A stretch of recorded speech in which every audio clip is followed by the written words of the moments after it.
Hey, True Believers, Englentine here with another batch of new books to review. This time we're looking at DC Comics, DCeased, the Unkillables.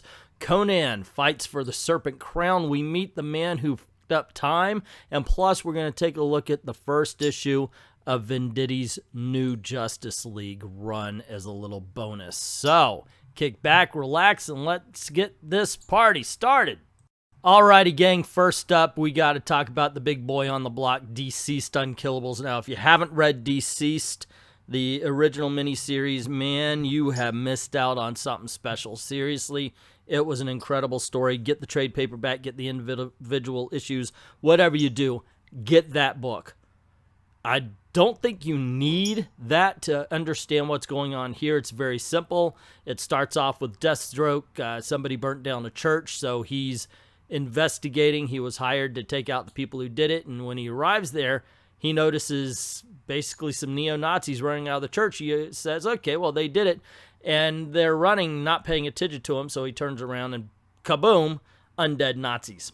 So Deathstroke has to take them out, and then he decides, you know what, I need to renegotiate, and boom, he ends up becoming a zombie, except he's got this healing factor that pushes the virus out.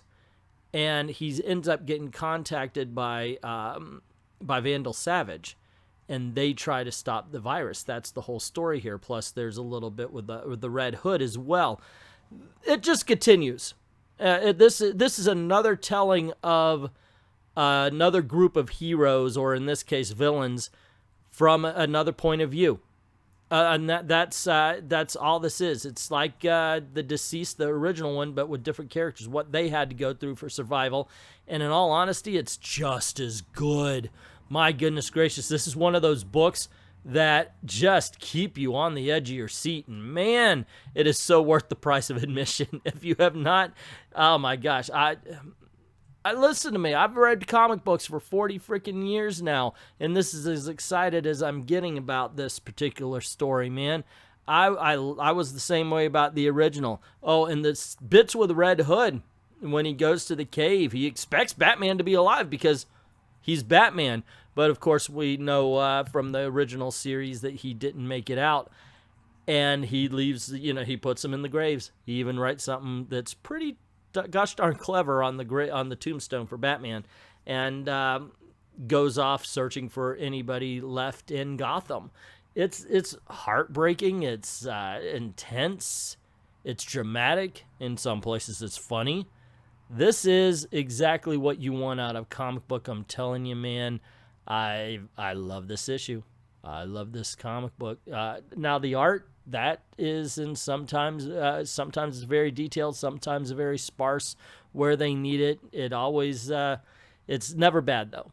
It always serves the story, and I think that's really important as well. So anyway, enough basically me getting down on my knees and filleting this comic. If you haven't read it, you should. All right, next up for our independent comic book pick this time around, we've got a story from Aftershock Comics. This is called The Man Who Effed Up Time. Okay, so it's basically, we start off, we've got a guy who's running away from what looks to be a samurai on a dinosaur. We find out that Abraham Lincoln is some sort of godlike being, or he is actually the ruler of this particular world right here, and he's being chased around, and then he basically tells his story and what happened, and it's he was a janitor in a lab where they were building a time machine. And he actually was in school with one of the scientists who basically he doesn't like him. So they have some words. And the guy's at the bar when someone approaches him and tells him, well, you could change your life if all you got to do is go back in time to the points where you think you made your mistake. And it turns out it's his future self. So the guy's thinking, well, if my future self is telling me to do this, then obviously things go okay. And so he goes back in time. But instead of just changing one or two things, he decides to change his entire life, and when he gets back, of course, he's screwed up time, and now he has to fix it. That's basically the premise. It's a fun premise. This is a fun comic book. I'm happy I got it. I was very entertained with the story. I think the art was okay. And it doesn't get buried under its own premise. There's a strong, when it's something like this, when it's so plot driven like this, the story can tend to get lost, but I don't think it does, and that's definitely a plus. Overall, I hope this, I'm sure this is going to be a 4 or 6 issue miniseries, and I hope it continues the quality that the first issue is showing. Justice League number 40. Okay, 41 came out today as of now. This is still on the shelf, I know, because I figured, you know what? I've read this. I want this in my life. This may actually take the place of Daredevil if Daredevil continues going the way it's going as far as being on my pull list. So there's a kind of a meteor strike, and the Justice League go out to investigate, and they find a Daxamite. And he tells them the story after, of course, they have to have their initial fight because comic books. But then he's like, hey, guys, we're in trouble. Actually, we are the trouble because he says that there is a faction of the Daxamites that are now immune to all of the stuff that would kill them on Earth. And they are coming to Earth to take over. And the person who had... The person who made the Daxamites immune was the Eradicator, and he's leading this army. It's basically story and setup. That is it. We get a little bit of action at the beginning, and then it's like, holy crap, we're in some serious trouble. So they even ask Superman, what do you hate? What are you afraid of? What's going to hurt you? And Superman says magic, so Batman goes to find Madam Web. And I'm telling you, man, this is one of those books, it just nails it. It really does. Vinditti is DC's Donny Cates. He is just killing it, man. Every time out the gate, he captures the characters perfect. He doesn't have to change them to fit the story. He makes sure the story is changed to fit the characters, and that's really important, especially with a team as iconic as the Justice League.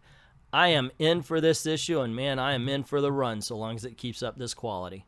Conan Battle for the Serpent Crown, number 1. Dude, I have been singing the praises of Marvel's Conan for quite a while now. So when I heard, oh, okay, there's a mini-series here. I missed the last one, which also had to do with the Serpent Crown, so I want to check this one out.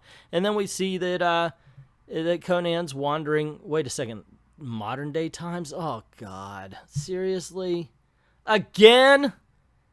Come on, put him back in his own time. I want to see that.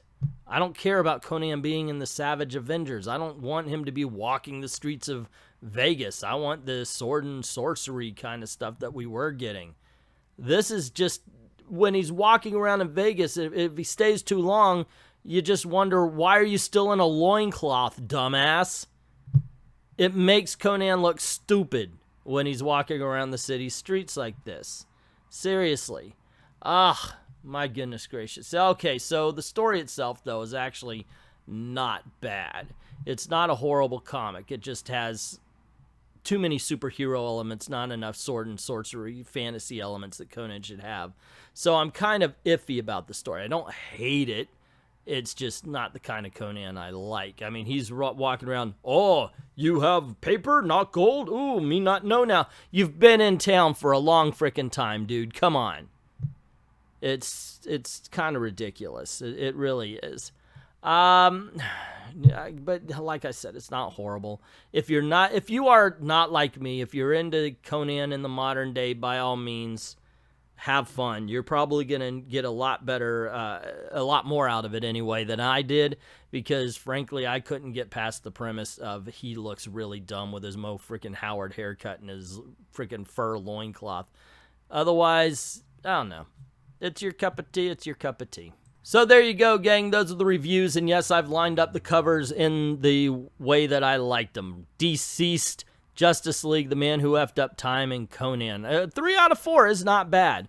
And even the 4th one wasn't bad. It's just not my cup of tea. Anyway, have you read these books? Have you checked them out for yourself? Or maybe the reviews. Have they interested you? Let me know in the comments below. And tell me what you think, guys. And also, don't forget to click like, share, subscribe, ring that notification bell if you haven't done it already, making sure that all the notifications are set on all for Google and YouTube. Make sure you're clicking on one of these videos that are popping up around here if you want to see more new comic book reviews. And if you don't mind helping out the channel, go on over to Patreon, go on over to Ko-Fi, drop $1 in the till. Helps keep the lights on, helps keep making videos for you. This is the way we're trying to make a living. I'd really like to thank everybody who's already done that, and to everyone, all of the true believers, thank you very, very much for watching.